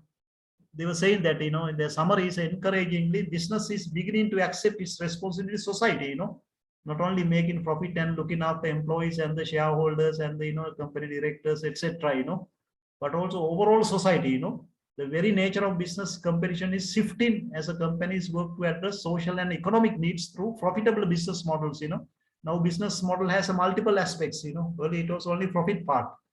But now it's go beyond that. They were mainly creating the shared value to everybody. All the stakeholders, they have to look after it. That is why some of the Sri Lankan companies are spending money to save the Himalayan glaciers. Maybe the rainforest in Amazon. That way, then if corporate world needs, they can help government to be a good government. But they are not helping. They were trying to use the government to make a profit.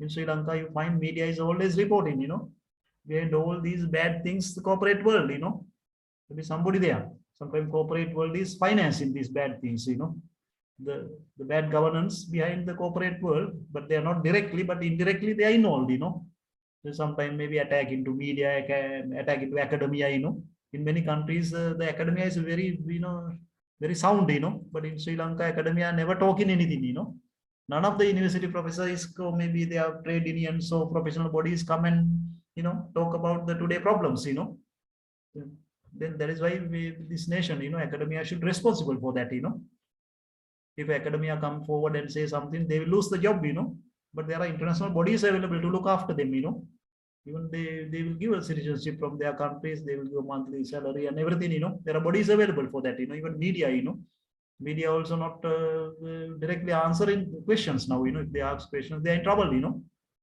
That way, the media, even the students movement, Students movement can do a lot to get the government to right tracks.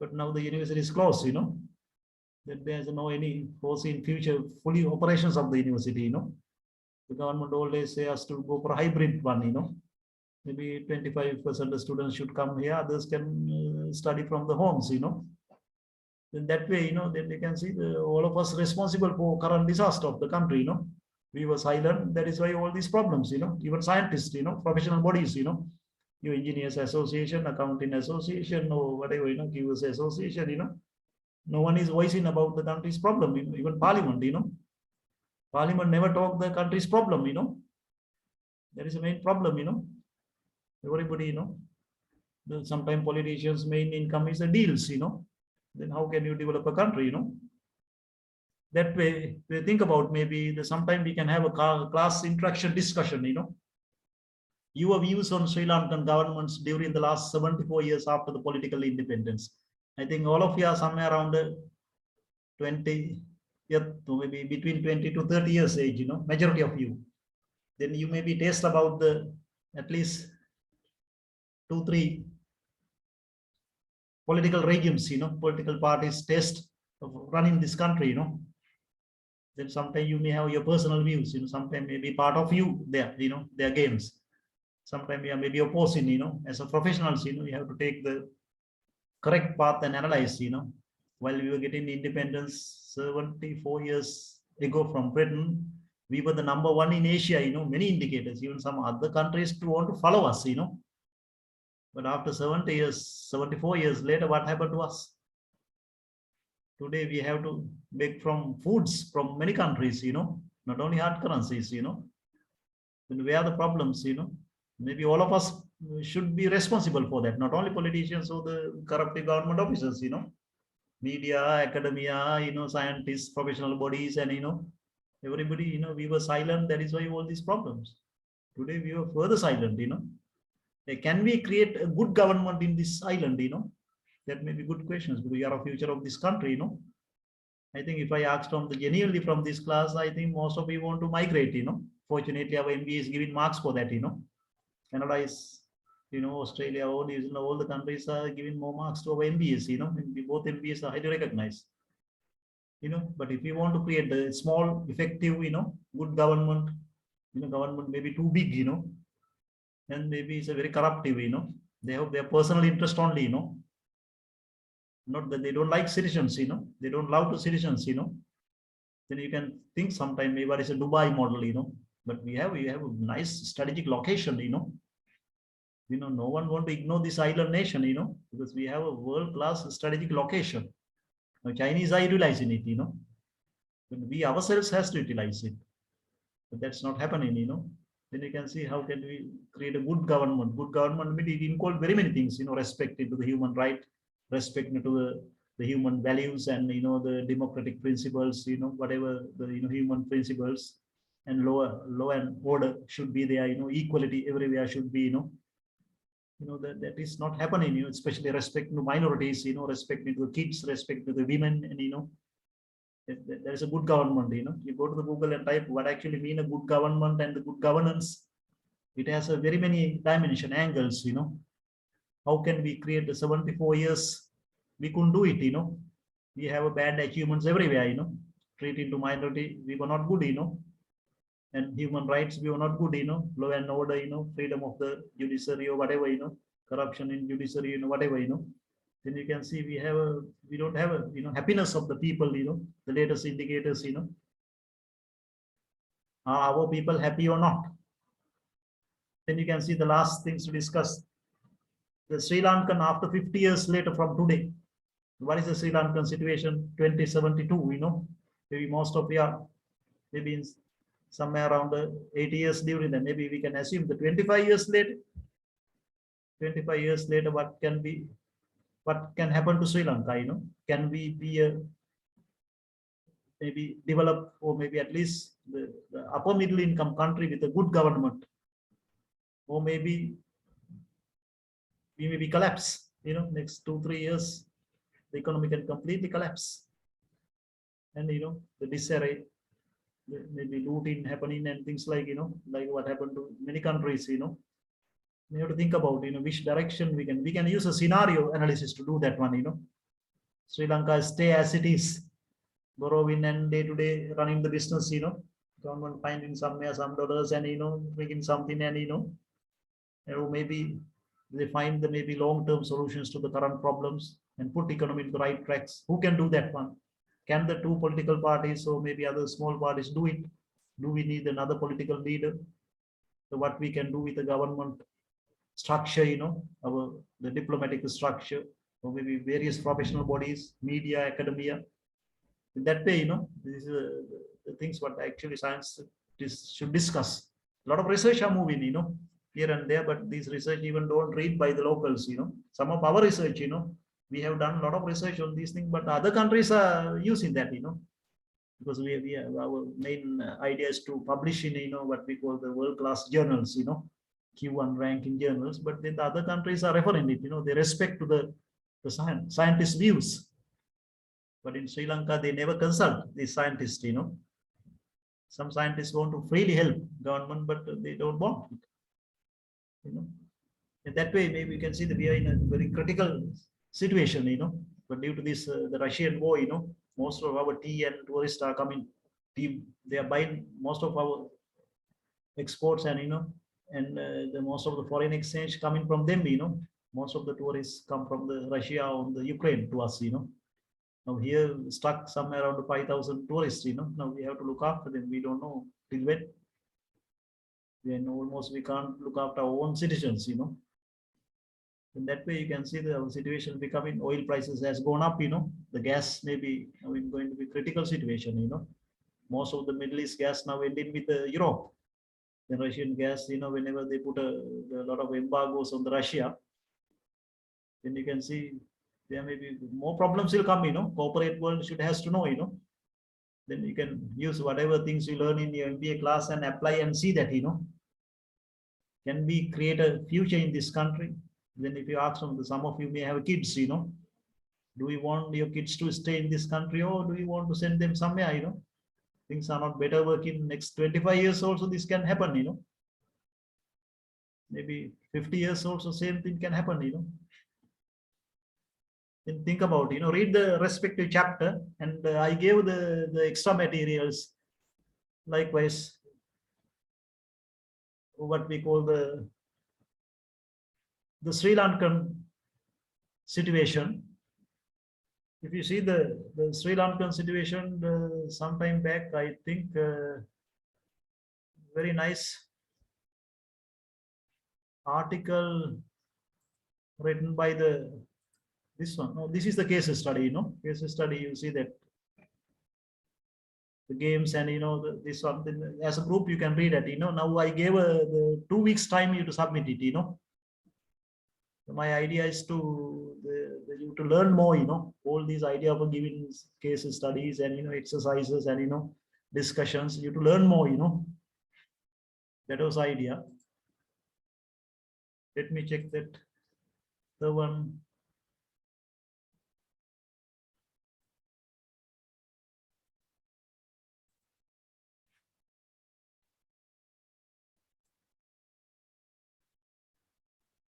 So the Calagamus article is there, you can just read that article.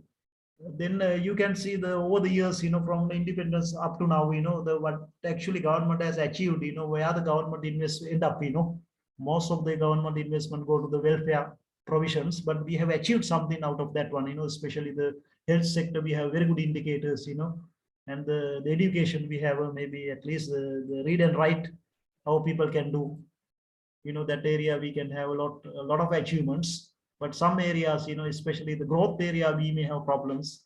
But welfare side, we may have very good achievements. Without right economic growth, we may invest so much money on the welfare. That can maybe the problem. Instead of putting money into the industry, we put into the agriculture. Most of our money went to the big reservoirs like Mahavali. That may have byproduct like the like electricity generation and irrigation benefit, agriculture benefits. We got it. But still we may have problems, some people argue that, instead of putting money into the industry, we put into agriculture. That was a big mistake we made. And the especially minority, capable people left the country, And that way there are very many arguments available regarding the Janta Kalagamus, the article, you can read, with a lot of analytics. They were trying to prove it. And once you read all these things, then you can get some idea about how can we create the good government, effective small government, because World Bank, IMF, and all these Asian Development Bank, everybody want to create they do everything to create the good government, with a good governance, But that was very hard, they train our even government officers, and they give a lot of project funding to create the very good the system within the country, But even though they still we have problems there, then you can see that how can we create a internationally recognized good government within the Sri Lanka and develop this nation at least within next 25 years, your lifetime, Then otherwise, the things may be not perfectly working here, then they get things backs and go elsewhere, things better work, Most of my colleagues also now, I think they were also in that way, because as a dean, I always has to write a recommendation letters, I'm quite sure whenever the full open the world, most of your teachers will leave. I'm quite sure, especially young PhDs, they will leave. Then you may don't have the qualified teachers to teach even. Our undergraduates going to get suffer most, in that way, because there's no way to change the system. Then they go wherever the system better work, but we can't blame to them, And that also another danger, if these problems do not have a right solution, still you have to be in a queues for long hours, I don't think so people, professionals want to stay in these nations, some are going as a families, they think about how can we create a good government with a good governance, a small, effective, very efficient, non-corruptive, government who really love to their citizens, who really want to develop these nations, but will we get that type of political structure or political government, bureaucratic systems, or maybe the media and the good academia, good scientists, professional bodies, we maybe not be able to develop this. Sometimes political system may be correct, but even though that may be not sufficient, all the citizens should get together and they have to have feelings, we have to develop this small island nations, then the things will work, sometimes we are landlocked, the island nation, only way is to leave the country, if you cut maybe roads to India, I'm quite sure maybe most of our youth will flee to India, Fortunately we don't have that facility. Then the best thing is you should visit to the foreign ministry and education ministry, and how our young people trying to leave the country, go to the airport and see that how the people are leaving in arrival, no one, departure, like a beehive, everybody is leaving. You can see that after 74 years later, the system we created, the people, young people may be blame it to us, because we elected these people, then the younger generations may don't have trust. Right, then anybody has any words to say? Because we have to work like professionals, without political spectacles, we have to use very professional approach and see, this is our country, we have to develop it, we can't give only few people the responsibility, academia, media, and all of us may be responsible for that. Right? Anybody has anything to add? Read the respective chapter in the textbooks, read the PPT and do the case study, and read the extra two handouts, especially the Michael Porter's one is a good, you may be again coming this Michael Porter's one in your strategic management lecturers, maybe that subjects, some subjects are using the valued shared framework, new framework. Michael Porter always coming with the new things. This may be interesting, the policy message is giving that, corporate world or private sector can help to create a good government, especially the western part of the world, it's happening, if a government say don't do business with that country, that company never go into that country, but in this part of the world, the corporate world is using the government to be a bad government, not the good government, they are robbing, and they are with the help of the government people, then how can we create the good government, so the corporate world must take a responsibility of that. Then we can create what we call the the good government in the country. Right, anybody has anything to add? I think all of you are scientists, This is our problem, How can we create a good government in a small island nation? We are not a big country, We are a very small country, 22 million population, with almost all the resources, if you want to develop this country, you can develop with the sea, surrounding sea enough to you to develop, you have a strategic location, you have a nice hardworking people, young people are very hardworking. If you give opportunity, you will see, whenever they go abroad, you can see how they work, why they can't do it in local. Where the, I don't know where to start, where to end, is our problem, as a master of business administration guys, you can think how can we create a better corporate world,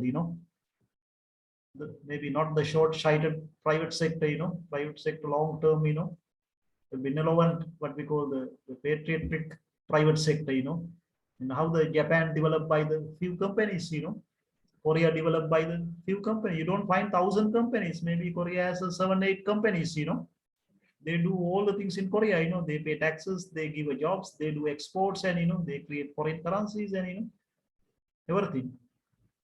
But here also you can see our capitalist class, they left the country, and they start the business in other countries, not only majority ethnicity guys, but even the other minority guys, In any countries you can see minorities are very entrepreneurial, Entrepreneurship batch maybe knows that, You lecturers are explaining that one, Sri Lankans, why we can't be entrepreneurial nation, Maybe we have entrepreneurial people, but in majority, Sinhalese ethnicity wise, if I talk, maybe you don't find that much, You may have few, but in majority of people, maybe minority, Now Tamil people are very good in, wholesale and retail trade, They were very, internationally they are very renounced people you find, even Islam people, By nature, they came to this island nation also, from mainly first from Morocco, So they as traders, they're very good in trading, But we have to create this class, entrepreneurial capitalist class,